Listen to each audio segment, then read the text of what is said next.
This seems to have taken over. I think like 99% of people say Anika first, so there's no sorry. apology. Don't apologize. Names are names. Like it's cool, totally cool. So I am. It seems to have taken over. I think like 99% of people say Anika first, so there's no sorry. apology. Don't apologize. It's cool, totally cool. Okay, we're nearly there. I think we're waiting for Charlotte so she can do the roll call. Hi, Terry Janine.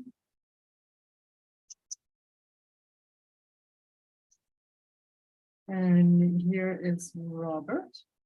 Hi, Robert. Hello, everyone. How are you? Hello.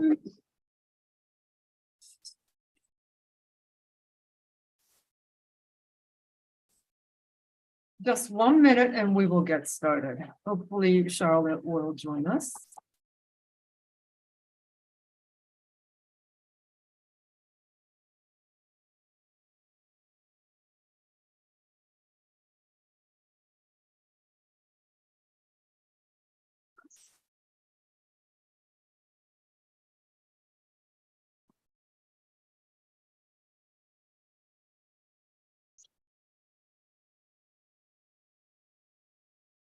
Let's see. How many are there?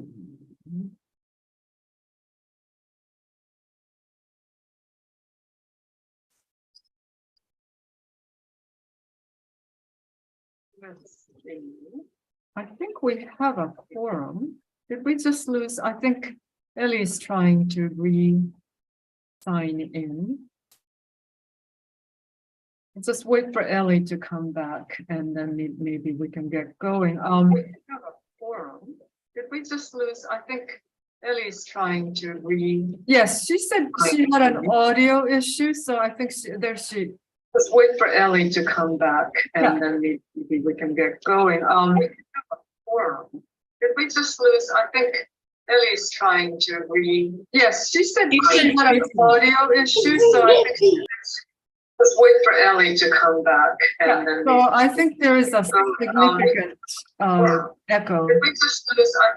I think it's from the YouTube stream on Chief Judge Pearson's, maybe like it's a delay from the live stream. Or is it from my end? Because I hear myself. No, I think it's from Not you, because the same thing happened earlier when I talked. Yeah, It's not from you. yeah, and now it's solved now that Chief. no, that's better. And I think we have Charlotte. Hi, Charlotte. Hey, good evening, folks. How you doing? Hi, and is that better? Is the sound better? yeah, it sounds much better. At least I am not echoing.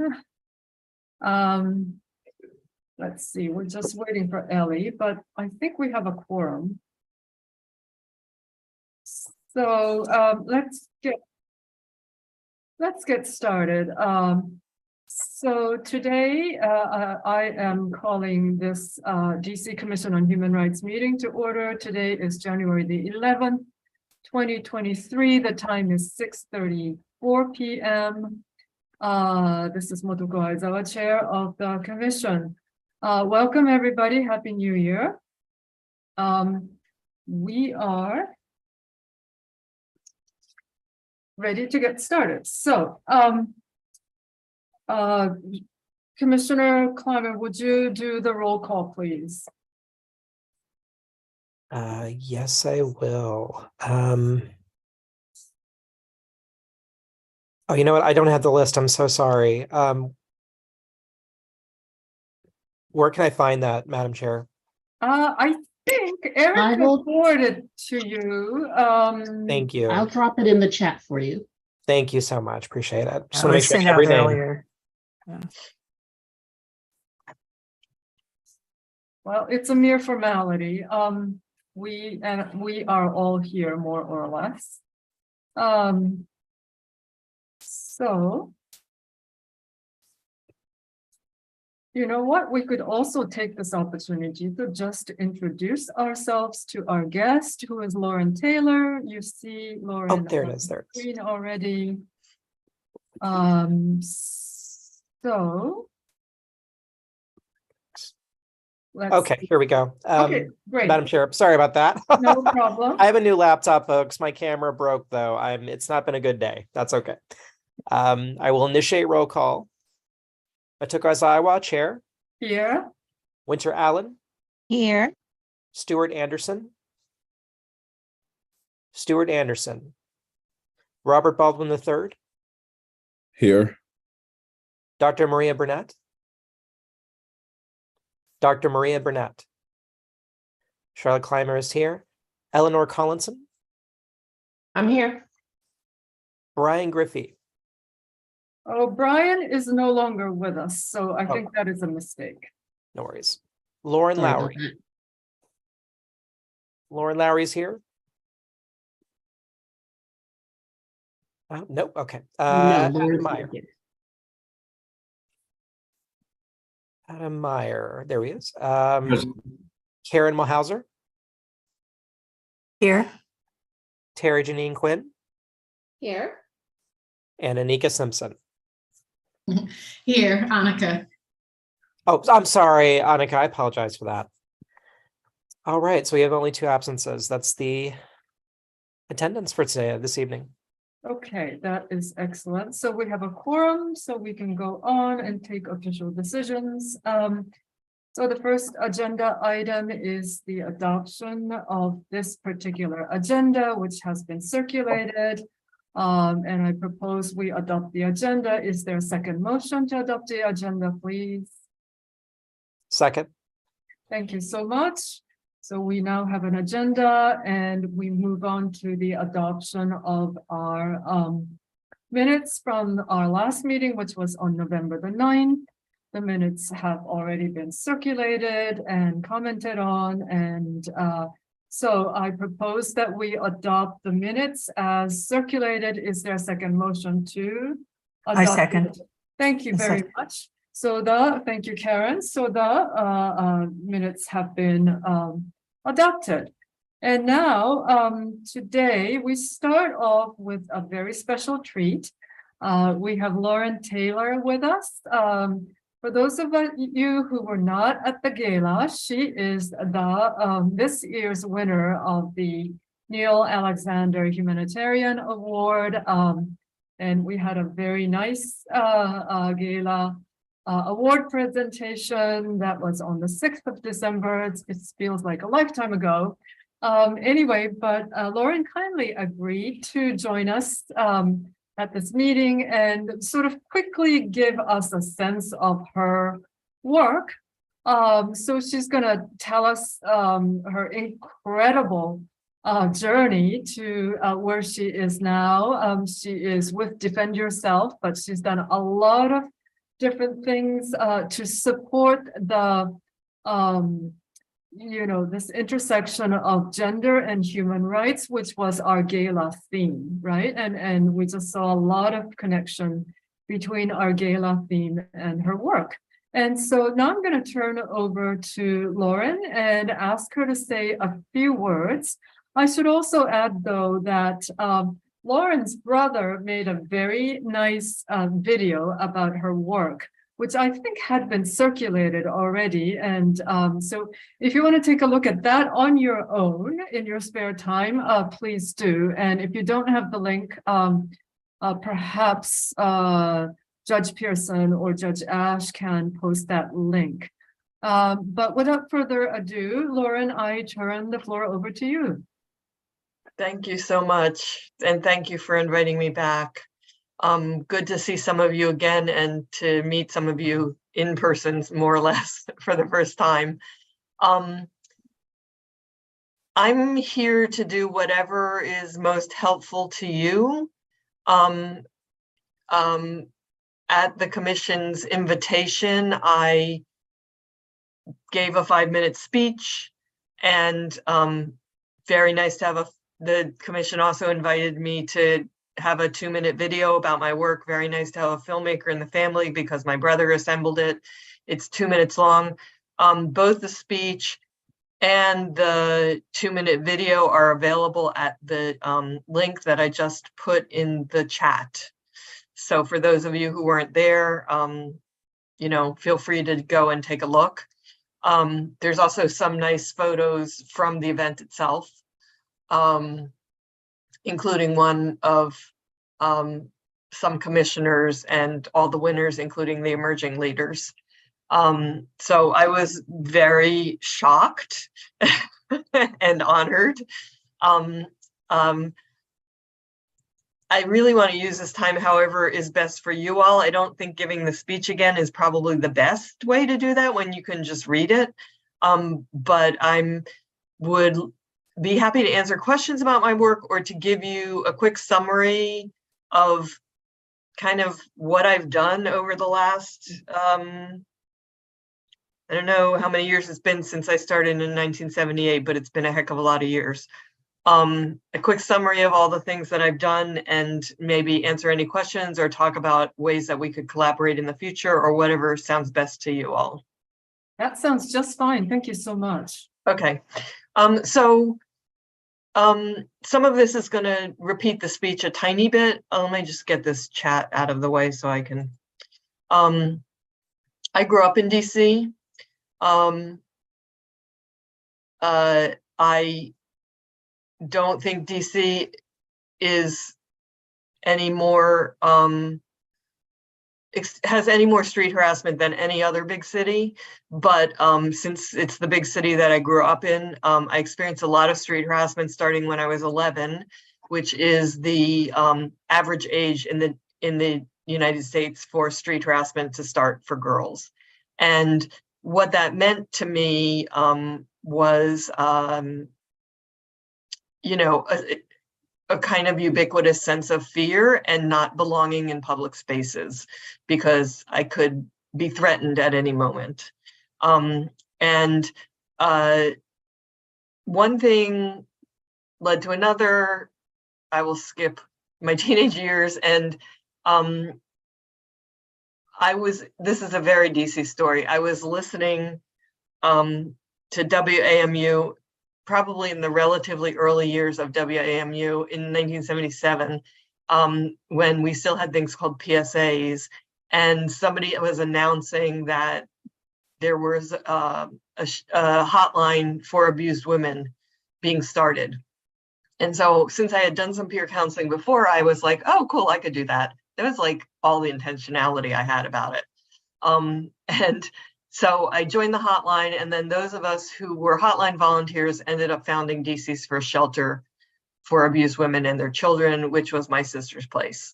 DC did at that point have House of Ruth, but it did not, it really treated all of its residents as homeless women and not looking at why they were homeless, and that about half of all homeless women are homeless because they're fleeing abuse. So it had no programming about recovering and healing and the supports you might need if you were fleeing abuse. It also did not allow you to bring your children. So it really was not viable for most women at that point. In the beginning of the shelter, we all did everything from raising money to painting the walls to going to the paint store to ask them if they would donate paint to us. And we all did everything. But once we got the shelter open in 78, I was doing direct services like everybody else, and I quickly burned out on direct services and found out that my niche was education and longer term change. So that was what set the course for what I'm still doing today. What is it, 4-something decades later, 4.5 decades later. I became a big fan of education and longer term change. And in the 80s, I took my first self-defense class. And that was life-changing for me because I learned that I did not have to be scared all the time. And in fact, I did have personal power. And in fact, there were things I could do both on an individual level and on a community and social level about the threat of gender-based violence. So that for me was so life-changing that I just kind of like just wanted more and more of it and ended up becoming a self-defense teacher. I did it on the side around a day job for about 10 years, and then I quit my day job to do Defend Yourself, and founded Defend Yourself to do it full time. So we have existed since 1997. We currently have about 12 part-time trainers and about 3 staff, including me. We teach people of all genders, all ages, all walks of life, with an emphasis on the people most targeted for gender-based violence, which is all women, and LGBTQIA and non-binary people. We work, our work is profoundly intersectional. We don't separate out gender-based violence from how it shows up for people who have other marginalized identities. And so that is a conversation that happens in every workshop and every classroom. And we don't have any like prepackaged workshops. Every workshop that or class that we give is specific to the needs of the people who are in the room. We teach, depending on the pandemic, we teach between about 1,000 and 1,500 people a year.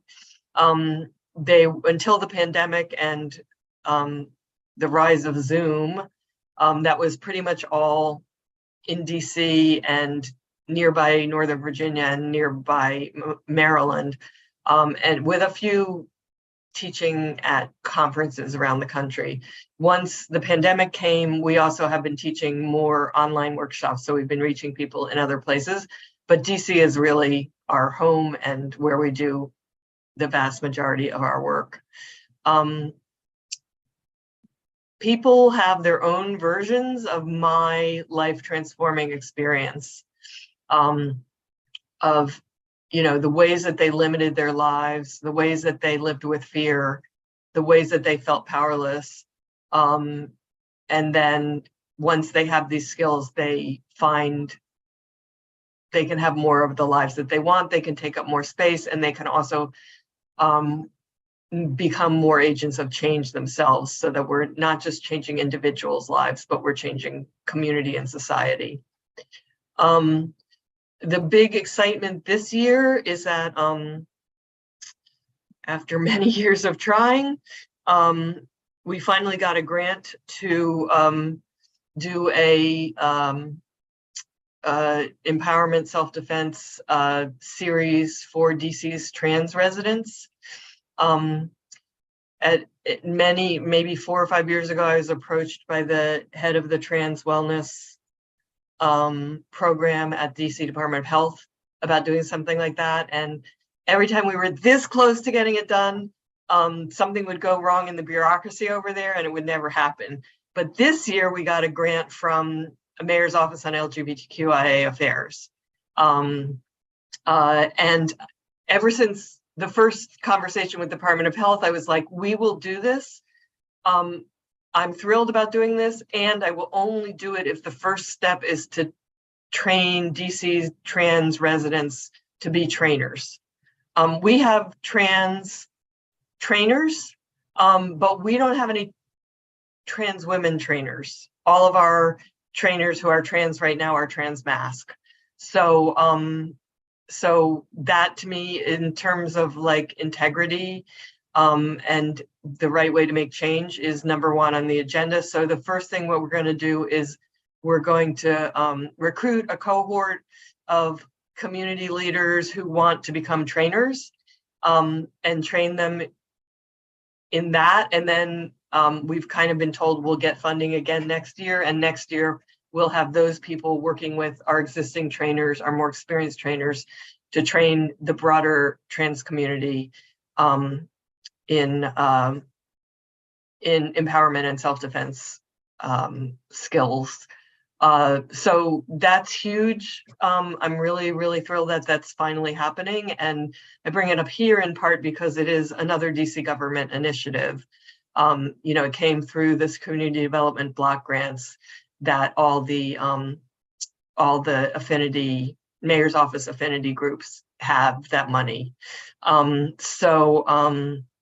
So we're in the planning stages. We're going to be putting out a call soon. If you know people who might want to be trainers, please send them my way. But I will make sure, you know, at least it'll be on social, and I have some of your email addresses for the newsletter. I'll make sure it's in there too. I guess otherwise from that, I'm happy to answer any questions about what we're doing or what we hope to be doing. I started this, oh yeah, I think I answered that. Okay, never mind, I'll stop. Just let me know what you want to know. Okay, that is fabulous. Thank you so much. And congratulations on this Thank you. grant, which will expand your footprint even further. And you know, I would love to know about your forthcoming book, right? Oh yeah, book. yeah, Yes, that's- right, book. Yeah, that's this year, but maybe we could just take some questions all and you can just answer them all together. Are there questions, comments? From anybody? Please go ahead. Yes, congratulations on the award and the grant. Thank you. I guess when I heard your speech and watched the video, which was awesome, I will certainly tell my brothers that they need to get their stuff together because they have not made me a video. But I think what was going through my mind is how could we have this education in my neighborhood? I'm in Bloomingdale.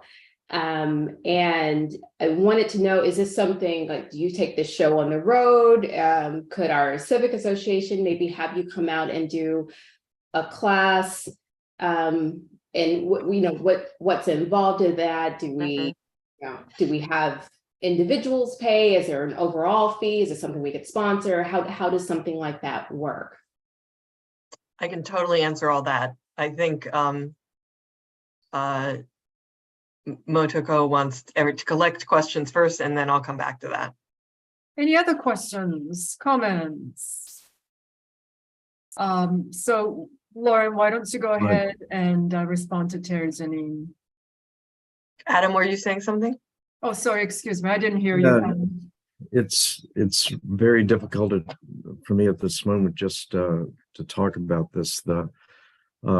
A person who we housed at Pathways who is trans was stabbed a few nights ago, and you know, my only thought at this moment is what type of material do you have that those of us in the homeless community could have available to pass out? Because the need is so great, and Right. I thank you so much for what you're doing. Thank you. Any other questions, please? Lauren, I just wanted to thank you so much for centering trans folks in the solution. That's a high level of, I would say, ethical clarity that I think is often lost in organizational frameworks. And I just really appreciate you centering trans folks. Thank you. I love that you call it ethical clarity. I wouldn't have come to those words, but that's exactly what it means to me. I'm queer, but I'm cis. And, you know, there's no way I would put myself out there as the person who should be leading this. So we always try and put the people who are most affected in the leadership roles.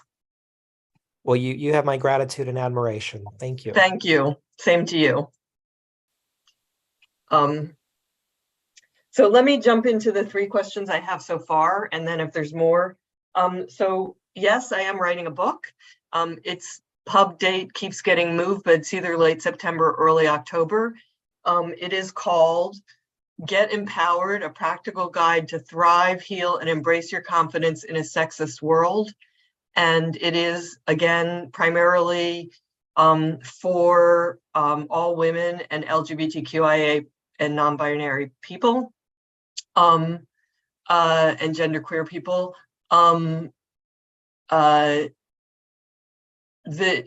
The story behind the book is that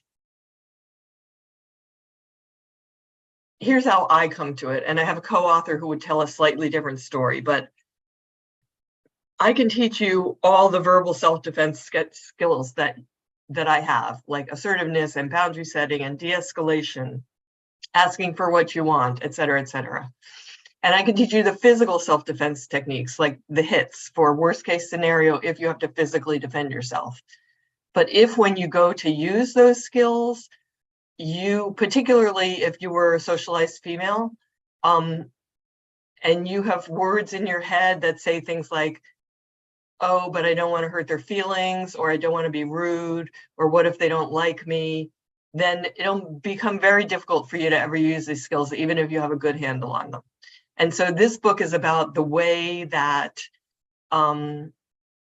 US society in particular, although it's not particular to US society, gender socialization robs many of us of our innate self-protective instincts, and undoing that damage so that we can speak up for ourselves, take up space, and live the authentic lives that we want to live.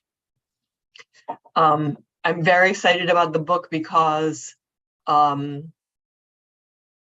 it will reach more people than we could ever reach in a classroom.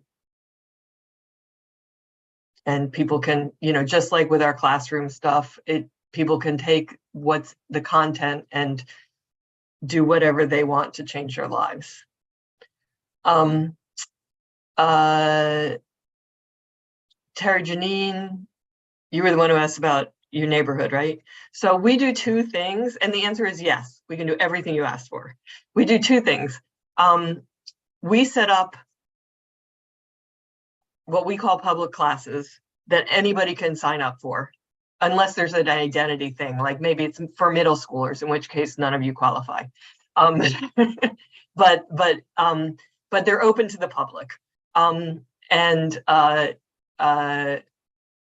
anybody within whatever the particular topic is can sign up for them. The other thing that we do is exactly what you're asking about, which is you have any kind of group, we will come to you. We will customize the workshop to you or the class to you. As I said earlier, we have no boilerplate. You know, one day we're teaching, you know, I don't know, 11-year-old Girl Scouts, and the next day we're teaching college professors, and the next day we're teaching people who live in a homeless shelter. The next day, we've also taught every single public-facing worker at the DC Public Library more than once. We teach a lot at Mary Center, so we have a specialty in public-facing workers between DCPL and some of the homeless shelters and Mary Center. But yeah, we have curriculum for age 3 and up. Most of our classes are tweens and up. We also have a specialty in survivors of abuse and assault and in people with disabilities. All of our classes are open to people of all abilities. And we also teach some classes that are specifically for people who have specific kinds of disabilities like spinal cord injuries or MS or something like that. So all you do, this is a long answer, I'm sorry. Once I get talking about this stuff, it's hard. All you do is you write to classes@defendyourself.org, and you say what you're interested in, and you will be talking to my coworker named Elizabeth, who will send you information about how to put together a class. And it can be any of the things you asked about, Terry Janine. So it can be individuals pay, it can be your neighborhood association pays, it can be you hold a fundraiser and, you know, or your neighborhood bar pays. You know, we've taught like one, I think it was Bloomingdale even, that's what makes me think of it. Like we once taught in Bloomingdale at the neighborhood library because there was a spike in street crime, they wanted us there. And the Friends of the Library paid for it. So it can be individuals paying or it can be organizations paying. We'll just tailor it to your needs and we'll be there. Sounds great. I don't think that was Bloomingdale because we don't have a library, but Oh, okay. but I will certainly reach out. Okay. Yeah, there was one other thing I was going to say about that. What was it? And we also, that's what it was. It was related to the money thing.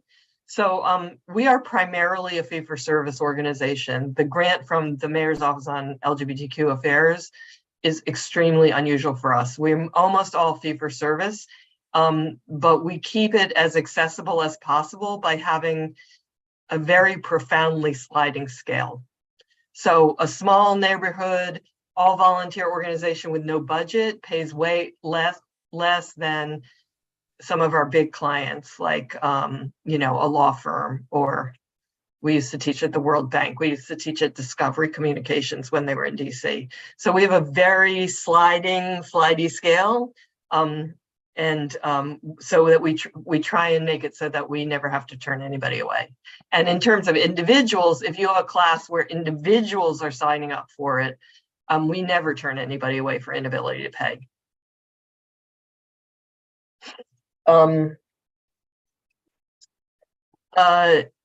Adam, I heard about the stabbing. I don't know if you all are aware of VPART. It comes out of the Mayor's Office of LGBTQ Affairs. It is a coalition of people who address anti-queer violence in the district. We meet monthly. I'm a very, very long time volunteer with what is now called the DC Anti-Violence Project, which works on anti-LGBTQ and in both hate crimes and abuse within the community.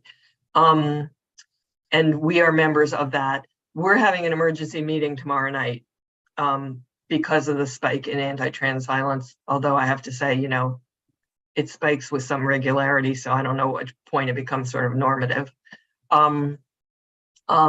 So I'll see what resources come out of that. If you want to give me your email address, I'll be sure and forward anything to you. My biggest suggestion to you would be to reach out to the DC Anti-Violence Program and see, I'm just Googling it, but and see if there's materials that they can give you. We do have handouts that accompany our workshops, but more we're about the interactive, the experiential, the participatory, the skill building, more than the informational, if that makes a difference. So I would suggest, Adam, that you check out the link that I just put in the chat. Great, thank you. And you know, just listening, I've learned some additional things. And one of the things that I certainly want to talk to you about is the training that you do. Mm-hmm. So it's quite possible that you may be able to come into one of our all staff meetings and Oh, that'd be great. But the other thing too is that, you know, many of the homeless individuals that we serve are victims almost nightly in the city.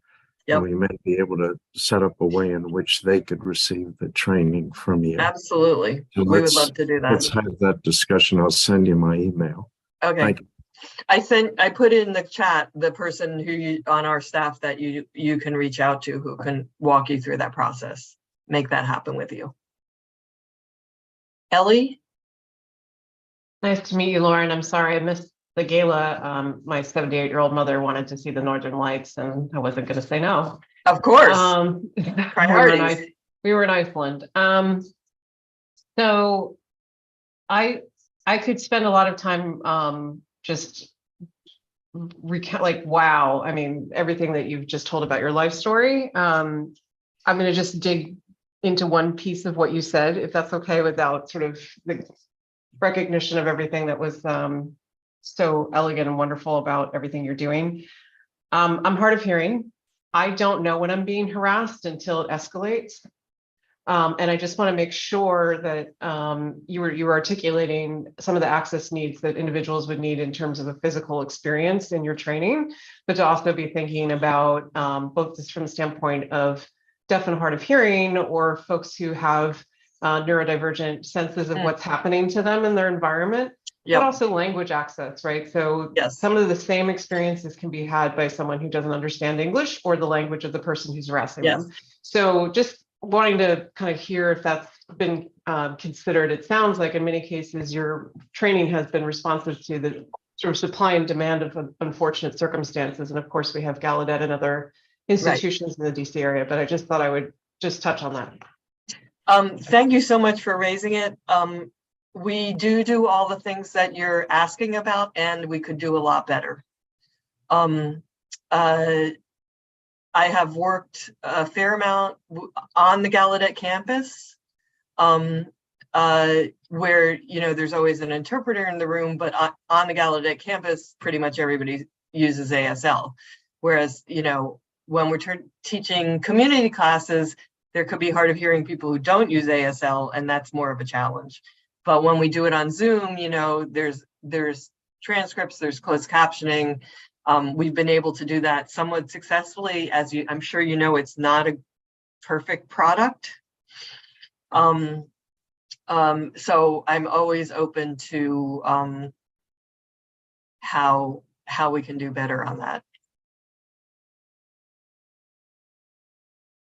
And just so you know, since Motoko was making such a big deal about my brother, I have one other sibling, and she's an ASL interpreter. So we're covered. Unfortunately, she doesn't live here, but she has interpreted for us on some of our online classes. Okay, well, thank you so much for this exchange. I would like to just repeat myself and say we're very grateful for your service and dedication. And, you know, what you're doing is dealing with gender-based violence issues in a very direct way.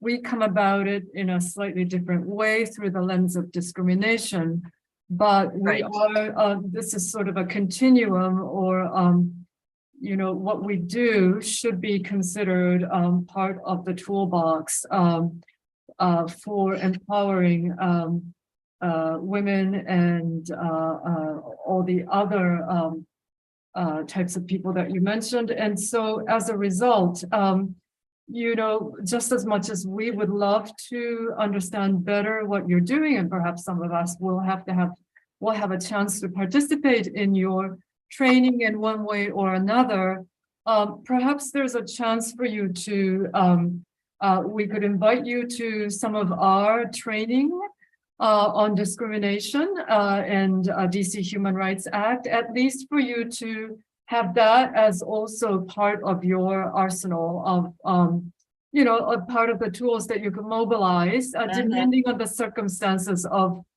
people that you are training and the kinds of interventions that they need and support that they need. So I can follow up on that separately without taking up everybody's time here and your time, Lauren, but it would be just lovely for your presentations to also encompass parts of what we're doing, which is, and that was really the purpose of the gala, to explore the intersection between gender and human rights issues. And so again, thank you very much for coming to speak with us. And you know, I learned new things about you that you didn't talk about at the gala. So that was great. And thanks to the commissioners for asking all the questions and your participation. But I'll be in touch further. Okay. Yeah, I just want to Lauren. Thank you again, everybody, for everything. And I'm still in shock about the award. I am very familiar with the work of the Commission or the Office of Human Rights, and with the overall field. Like, I've early in my life. I worked at a public interest law firm, that kind of thing.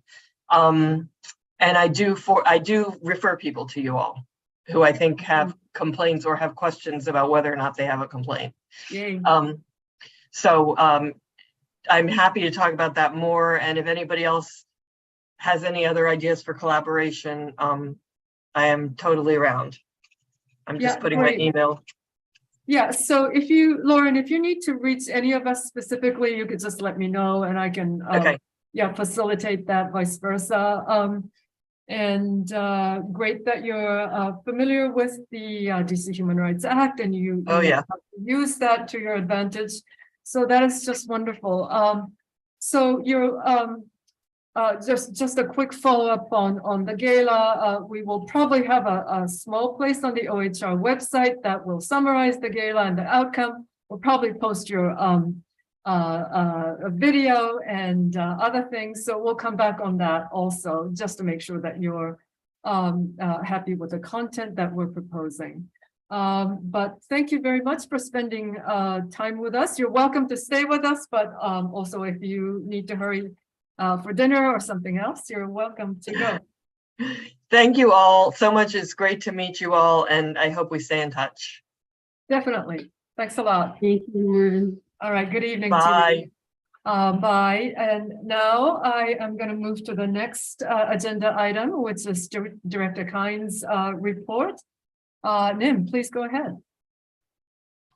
All right, thank you, Chair, and Happy New Year, everyone. Good to see you again. We had a great time at the gala, and we learned so much from it, and I think our lives were so much more enriched from having been there and been a part of it. So thank you, the Commission, for working so hard on it, for selecting these amazing awardees, and for just having a lovely evening together. So thank you. We also had an open house following the gala, I think, or before, I can't remember now, but it was so many events happening in December. And it was our very first open house. So I just want to share a little bit about that, just so you know, and you can amplify that message to your network. So next time we have an open house, we started to have these open houses to just generally have a connection with the public on what we're doing, what's new. And so our GC, who's here, Andrea Goplerud, provided a presentation on all the new laws that OHR is enforcing in FY23. So that was a successful event as well. We didn't get as many people as we'd like, but it was a very rainy day, as I recall. So that might have been a part of it. And then, of course, I had my confirmation hearing in December. So thank you, the Commission, for your support. I had your support as well as, I think, one of the ANC commissioners. So it was really nice to have your support and be able to talk about all the wonderful work that we have been doing and that we are continuing to do together. So as I said at the Commission, at the confirmation hearing, I'll say it here again, I am grateful for your partnership. It's been an amazing collaboration to work closely with the Commission and do a lot of things together, including working on the gala, but doing more trainings, having outreach committee from the Commission to, again, amplify our voices and reach to different parts of the city with respect to Human Rights Act, just like Chair Azawa just did with Lauren. So that was amazing partnership to have, and I look forward to more in the year to come. So wanted to just update you on a couple of things from OHR's end. We have a number of reports coming out. So as soon as they are published, fresh off the press, I'll share it with Judge Pearson so that she can circulate it to everyone so that you'll have first access to it.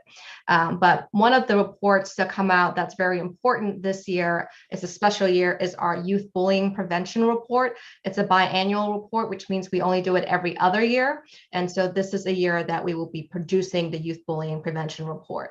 As I'm sure you agree, I find that the youth is our future. We have a lot to do with working with our youth. Addison Rose was an amazing youth leader that we had this year. And so, in fact, we're working with her to try to mobilize this Youth Commission on Human Rights and to see what sort of contributions she can make with our efforts to reach out to the youth. So I'm really excited for that partnership and collaboration as well. And I think, in fact, Ernest, whom some of you may know, our youth bullying prevention manager, is speaking with Addison tonight, which is why he couldn't be here.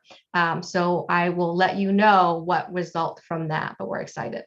And Chair, I know you're always interested in learning about our industry standard study report. And so we are just trying to wrap that up. We have had to work back and forth with the contractor, the vendor that worked on that, just to make sure the information we've gotten is accurate and it's verifiable, because there are many pieces to this process, as you know, at OHR, and those pieces are slightly different in other jurisdictions. It's not always apples to apples, in terms of how many intakes they have, how many people they have working on these cases, what are their deadlines, what are their statutes, and that sort of thing. So we're just sort of matching everything to make sure all the information we need is there. And once we do that, we'll wrap it up and try to publish it. My expectation, as I mentioned at the confirmation hearing, is the end of this quarter, or around March, April timeframe. That's my hope, but there's always, layers of reviews that have to go through before we can publish it. So, but I will keep you posted. Another report that, of course, we're working on tidying up and publishing is our transgender follow-up report. So we're really excited about that. Same thing there. We're just trying to make sure that all the numbers and figures and things that we've gotten, they all make sense, and they all, the math adds up, and what we're saying, any conclusions we're drawing from it are in fact very supported. So we're looking forward to producing that as well. And so beyond that, let's see, just a couple of updates that, we continue to work together with Judge Pearson to try to make sure that we have a good working case management system for the hearings.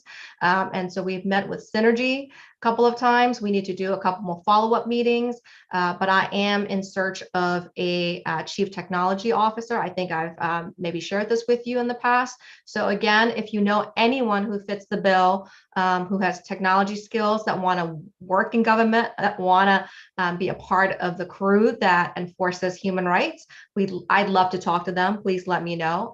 We will be posting for that position soon. And other than that, I don't think we have too many updates. Andrew, did you have any other updates you wanted to share with the commission at this time? No, I'm good. I think you covered it. Okay, great. Yes. Then did you want to share with the commissioners the change in the deputy mayor and council? Oh, sure. Yes. Thank you. Excellent reminder. I think I've done so many updates this week. I forget what I've done and what I haven't done. Thank you, Judge Pearson. That's an excellent reminder. So as you may have heard in the news, of course, this is a new council legislative session. And so with that, there's been a shuffling of committees, including creation of a new committee called Committee on Public Works and I think Operations.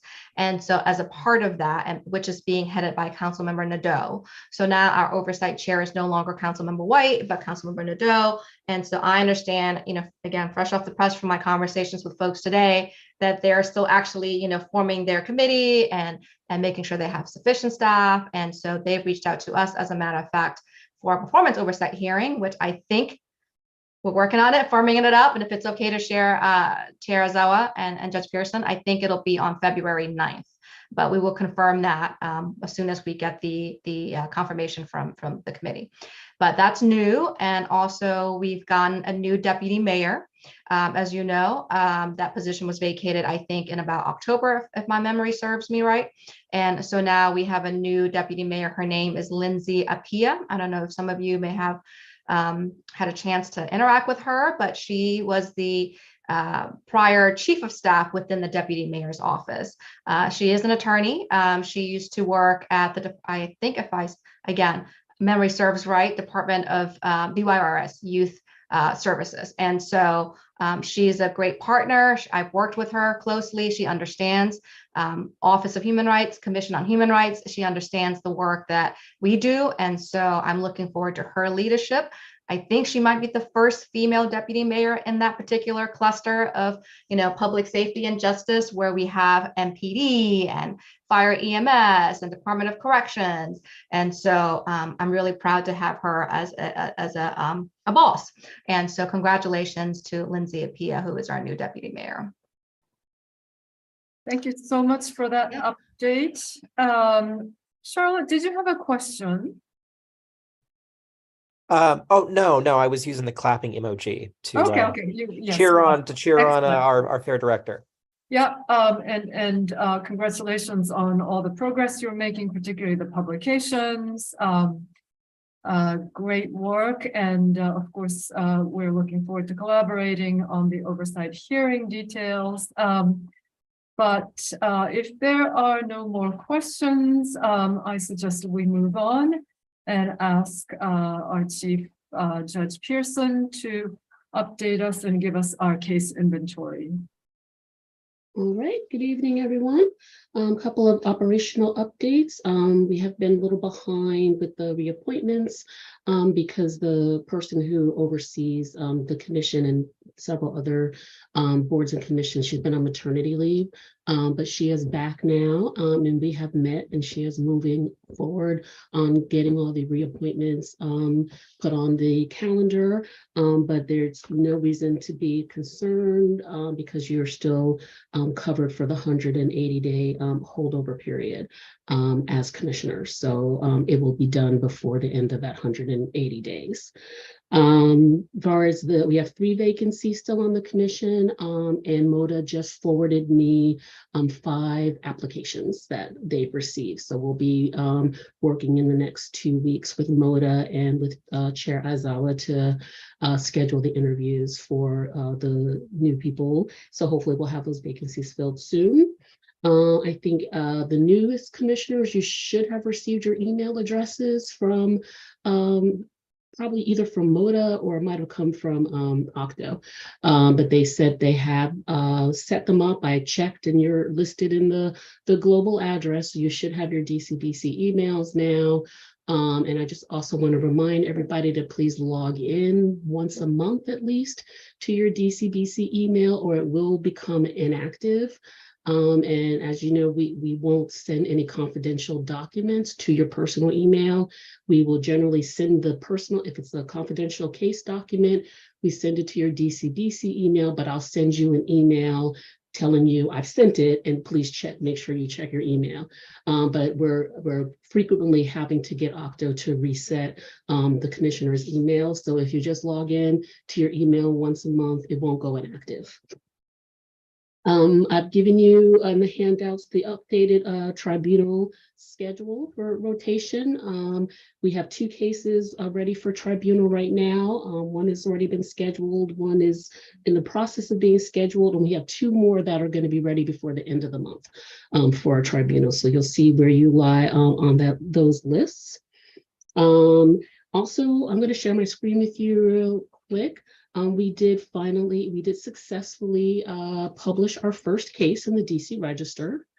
We did, I will admit, it got kicked back a couple of times because they're very, very, very picky about formatting in the DC Register. So it was, little things like you can't have any color in the document, and how sometimes you might put a link to a web address and it appears in blue, and so they kick it back because there's something blue in the document, and it has to be single spaced, and there's just lots of requirements on how things have to look. But I also realized we're not all attorneys, so you may not actually be familiar with the DC Register. So if you're an attorney, you're definitely familiar with the DC Register. This is where you're going to go to find out, what's going on with the council, any new laws, any thing the mayor might issue, whether it's a law, whether it's a ceremonial resolution, whether it's a request for proposals for contracting. All of those things are published in the DC Register. That is the public record of anything for DC government. So it comes out every Friday. And when you go to it's on the website is dcregs.dc.gov. And you'll see this is the website I'm sharing with you. And the publications are listed by date for every Friday. So we know December 9th was the date that our decision was published. So we would look at December 9th, and then you'll get a table of contents. But anytime it's something that's being published by the commission, whether we're doing our meeting notice or we're doing an order, it's always going to be under notices, opinions, and orders. And that's for all boards and commissions who have something to publish will do it under that section. So you would go there and then you can see all the different agencies are posting things. The Commission on Zoning, they post their meeting notices, they post their decisions on hearings, the Office of Employee Appeals, anything that's coming from any kind of board or commission. And then you'll see here, there's Commission on Human Rights. It tells you that it's the case number and it says view text. And then you can pull up a copy of the order. And so this is also by publishing it in the DC Register. It's also something that when people are Googling, trying to find information about an issue, it will pull information that's in the DC Register as well. So it's a way that people can find cases and find information about cases. So we will continue to make sure we publish everything in the DC Register. And then we also just update on the open meetings. We've done everything that they have asked. We have published, and I've given you a copy attached to the report, and actually we'll share my screen again. So if you go to the open meetings website, you will see, you'll see all of the meetings of the commission are posted there. For some reason I can't find the thing on my screen. So there's a calendar on open meetings, and you can search the calendar by date. You can search it by agency or subject. And so you'll see the meetings for the whole year have been posted on the open meetings website. And then I just have to go in each month and add the agenda and add the minutes after the meeting. And then it's also posted on the OHR website. And then we've also published all of the meeting dates in the DC Register for the whole year, because that's another requirement that we needed to do. And then I've also given you copies of OHR's new guidance documents. These are available on the OHR website, but they have now put out new guidance documents on just a new list of protected traits, which includes the new traits, organized by enforcement area. And they've done a write-up on the new definition for a hostile work environment, as well as the source of income and housing discrimination, the two new areas. So those are in your attachments and available for everybody on the OHR website. And then lastly, the case inventory. There are currently 23 commission cases pending. And of those cases, 3 are criminal background, 5 are fair criminal record screening, 4 are housing cases, and 11 are DCHRA cases. We have closed 2 cases so far this fiscal year. By the end of the month, I think we will have closed 5 cases this fiscal year. And then we have 5 government cases pending as well. And that's all I have to report. And if anybody has any specific questions, I'm happy to answer them. Great, thank you so much, and congratulations on successfully publishing the first case on the DC Register. I hope there will be many, many more in the future. Commissioner Collinson, you had a question. Sorry, you've been very patient. I did want to interrupt Chief Judge Pearson's train of thought, and I know she has many things to cover with us, but I wanted to just go back to the acknowledgement that we have a slate of potential commissioners that might join the commission. Just a question that's a little loaded. Do we have enough vetted individuals to fill the commission, or even beyond the number of seats that we have? As far as the number of applicants? Mm-hmm. Yeah, so we've got 3 seats and 5 applications. Got it. Thank you. But if anybody is keen to make any nominations, that is possible, right? That Yeah. Nominations do not have to come from MODA. It can come from one of us. So If they have to apply on the MODA website. Yeah. So if you know somebody, please make sure that that person goes through the MODA process, because you know, the chances are that you know these individuals' likelihood of fitting with the commission better than people who are entirely outside of the commission. So you are important sources of referral as well. Any other questions for Judge Pearson? Seeing none. The next agenda item is my report, but it's pretty much covered by the previous two speakers. I would just say to the commission as a whole, we will have to report on our performance at the oversight hearing when the date and time are fixed. I will be sure to come back to you. I'll probably give you a draft to respond to and react to. But if there are any issues that you've been dying for us to raise at the oversight level, this is your opportunity. So we can deal with that offline, but I just wanted to just confirm what Min said, and that likely date will be February the 9th. We're probably also likely to have a getting to know you meeting with the council member beforehand. That might take place on January the 26th. That is still being confirmed. But the rest of the things that I wanted to say can basically be covered in the committee reports under the awards committee. So if you have no other questions or comments at this point, I would like to suggest we move to new business and elect the vice chair and secretary positions, because we always do this in the new year. And we already have nominations received for Karen Mulhauser to continue as vice chair and Charlotte Clymer to continue as secretary. So at this point, on the vice chair position, I should ask if anybody else would like to be nominated or would like to nominate yourself or nominate others for that position.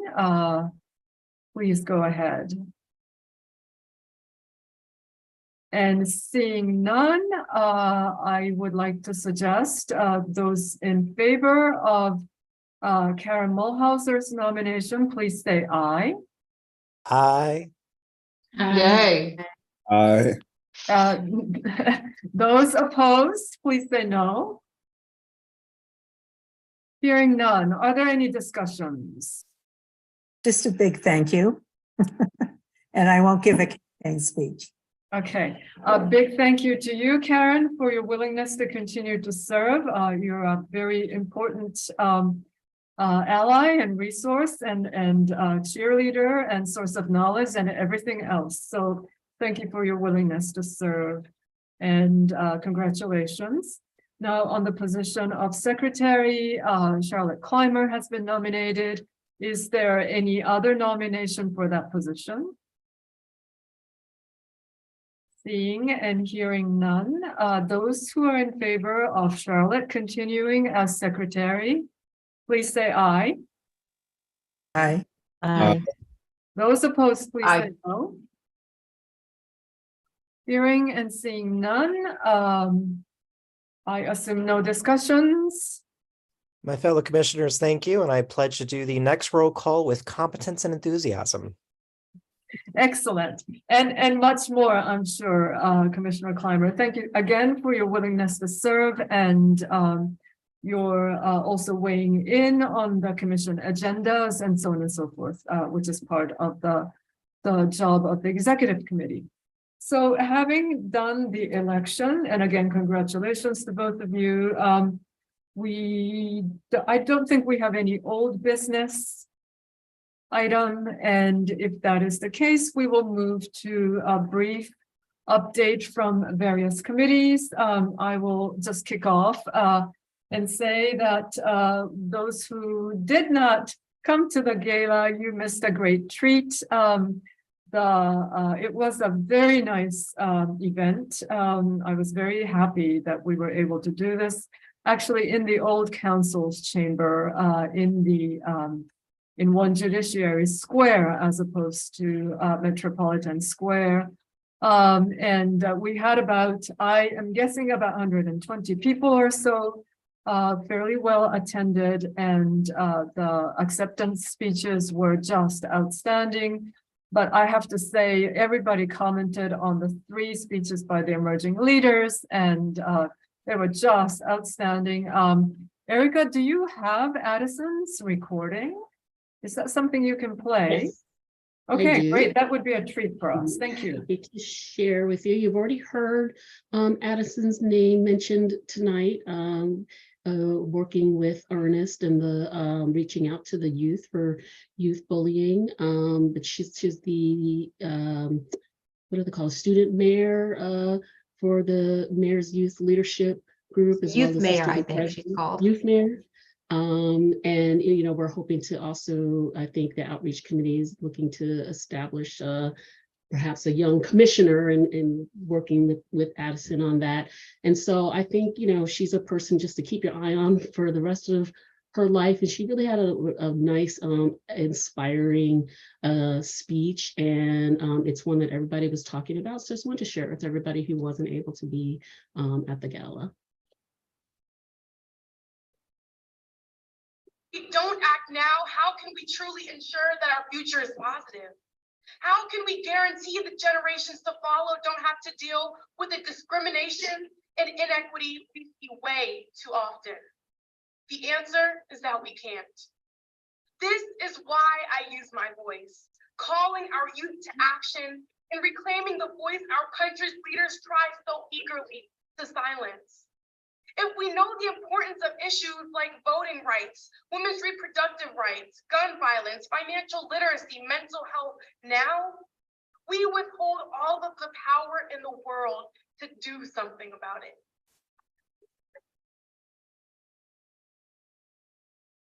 So once again, thank you all for this award. I am truly honored to claim the Emerging Leadership Award, but I want to make it known now. I am a leader and will continue to unapologetically be.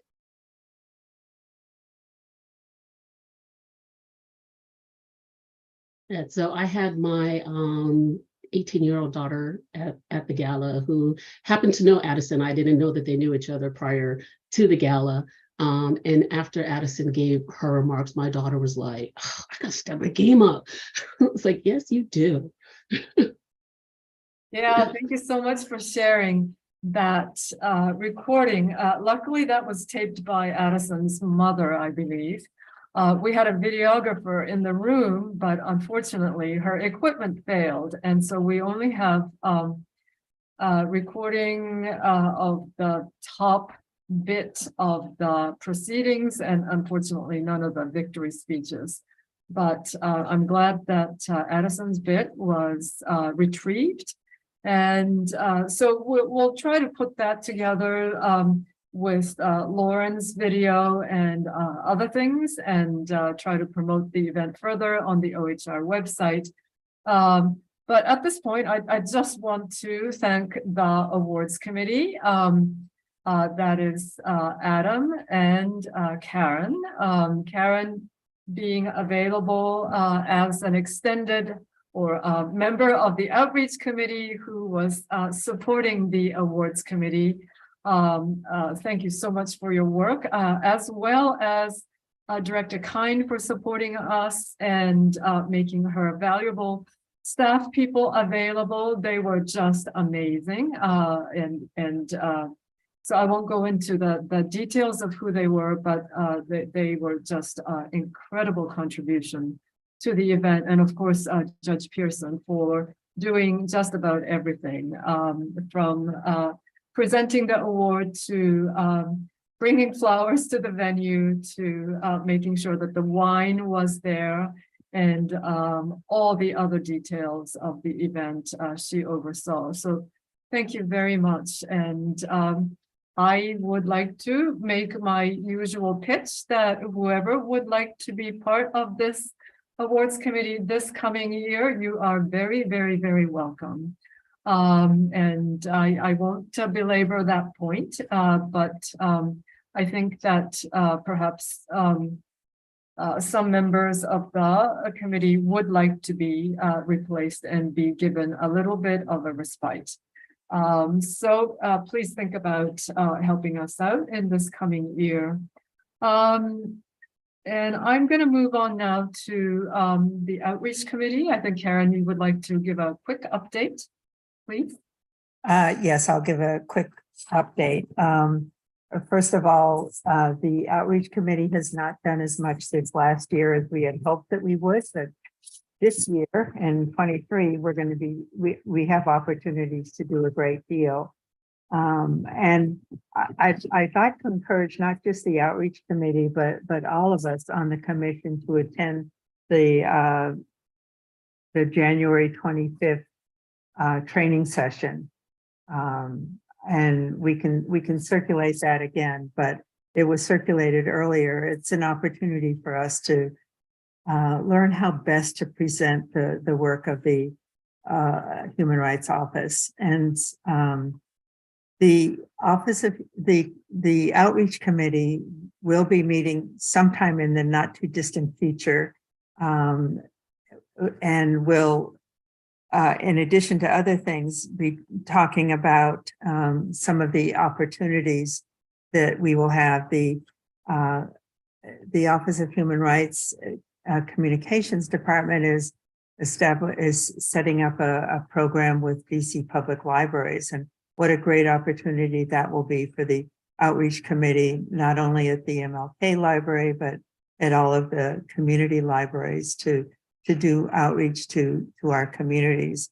And also at the next Outreach Committee meeting, there's a possibility that we could invite, if not all, at least Addison, as the Emerging Leaders awardees, to come and talk with us, because it would be very important for the Outreach Committee to have a better understanding of how we can reach out to young people.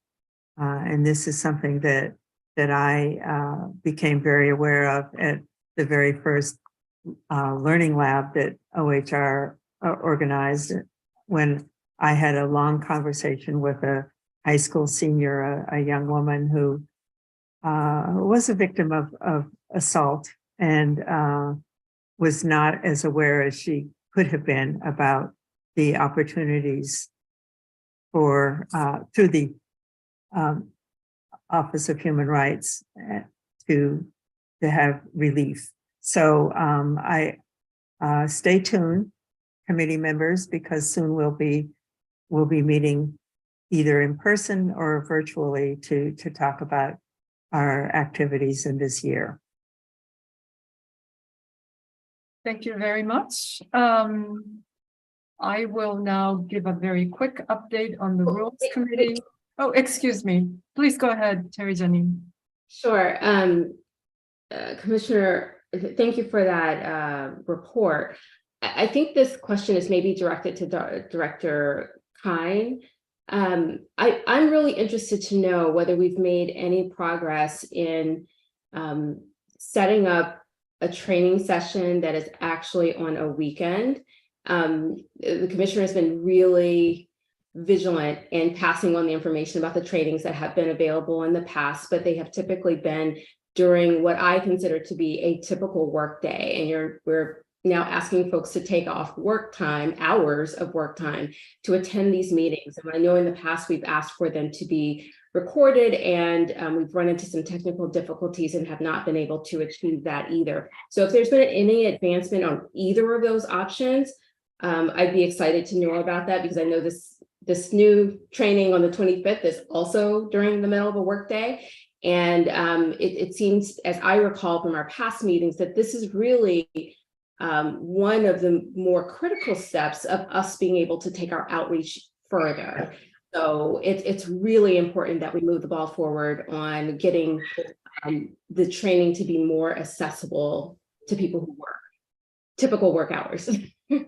And Terry Janine is on the Outreach Committee, and very grateful for that. And I think that most of the trainings have been recorded, but I'll let Director give an answer. Yes, that's correct. All of our trainings, if not most, if not all, are recorded and are always available. We have, I think, a YouTube channel where we post it. But Commissioner Quinn, we can connect you with Maya, who is our outreach manager, so that you have direct access to all of these materials. But in terms of weekend trainings, we also have tried that. Not every single training, but we've tried a few sessions. And so, we haven't gotten very good turnout either way.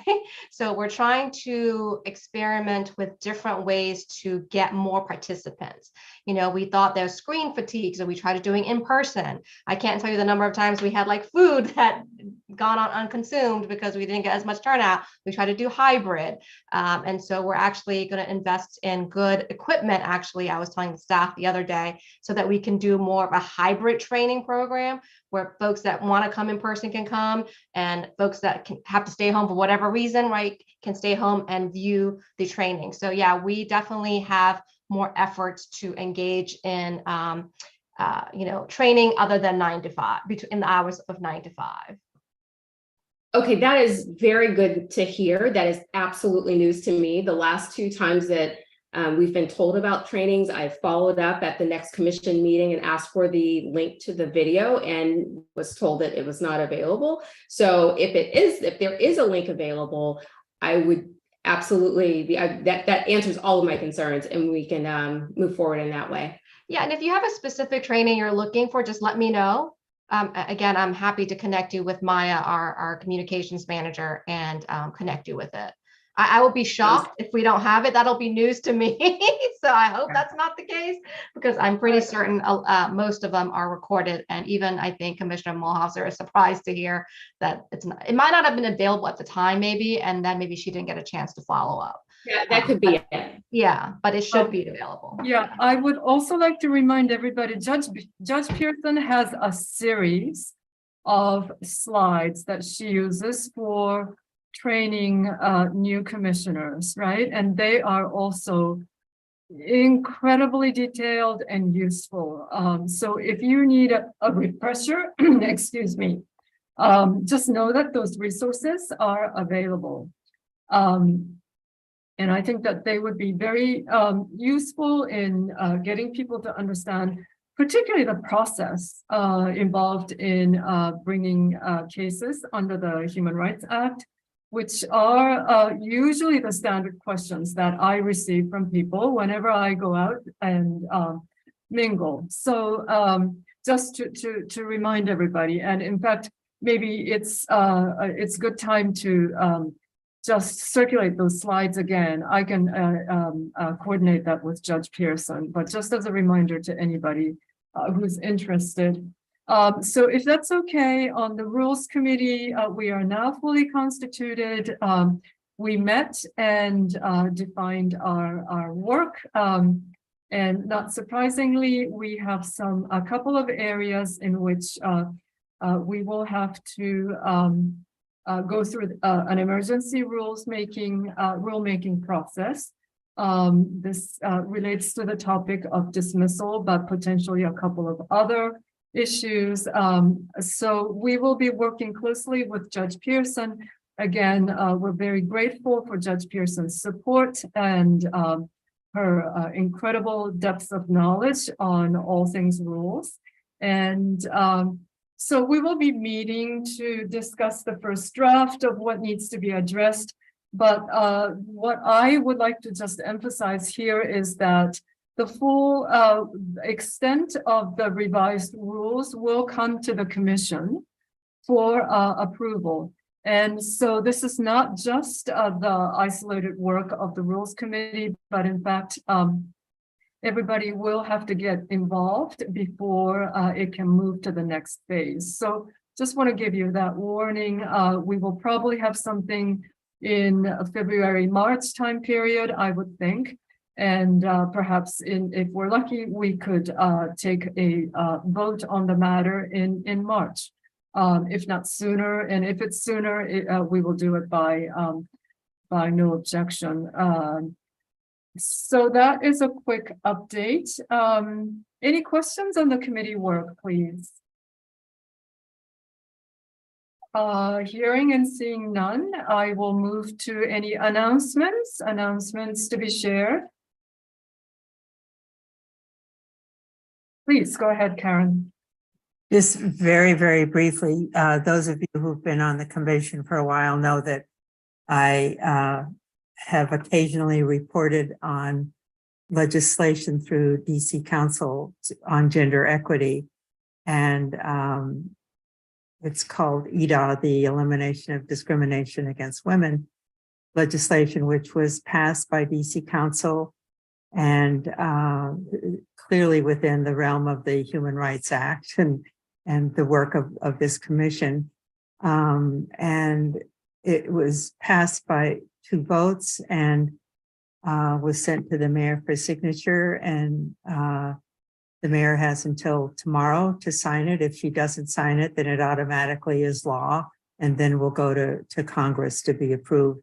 And because DC can't have its own laws without congressional approval, we'll have to wait 30 session days to see if Congress would approve it. But it is something that that the Human Rights Commission has been aware of since 2015, when the initial law was introduced but wasn't passed.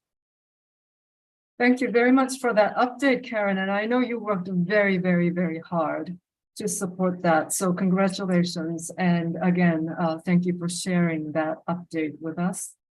And that's really congratulations to all of us, because the commission also has supported that legislation. Yes. Yes. So with that, I think we are done with our agenda items, and we are next scheduled to meet on the 8th of March. So until then, there'll be a lot of back and forth because of the oversight hearings. But yes, Adam, did you want to ask? Just had one question for clarification. You mentioned that there will be a meeting on the 26th, I think, with the new chair of the committee. Is that meeting for the Office of Human Rights or for the Commission on Human Rights? That is for the commission. For the commission. Yes. Yes, I think this is just a getting to know you meeting. And Erica, it's likely to be a Zoom meeting, is it? Yeah, we don't know. I think they want it in person. Okay, so it's in person. So if anything interesting comes up, I will be sure to let you know. But hopefully that will give us some ideas of what the interest might be and what we need to emphasize in our report in the oversight hearing.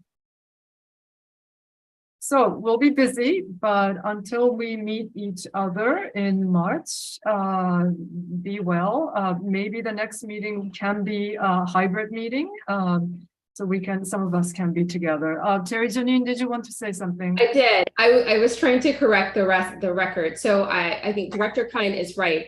I think what happened is we had the liaison training. Then we had a commission meeting. I asked for the link. It wasn't available due to technical issues. And then a couple months later, it was available and the commissioner circulated it. And I found the links and I'm trying to copy them into our chat so that everyone will have access to them.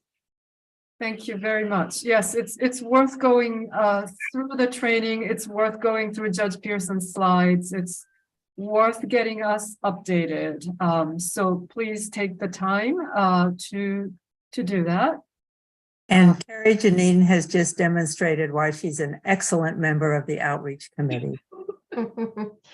Glad you found it, Commissioner Quinn. And by the way, if you or anyone taking the training, if you have any feedback for us on how we can improve the trainings, please let me know. Please let Maya know. I really welcome everyone's input to make sure the trainings are effective, because if they're not, that's not very useful. So please let me know. Thank you, will do. All right. Thanks, everybody. The meeting is now adjourned.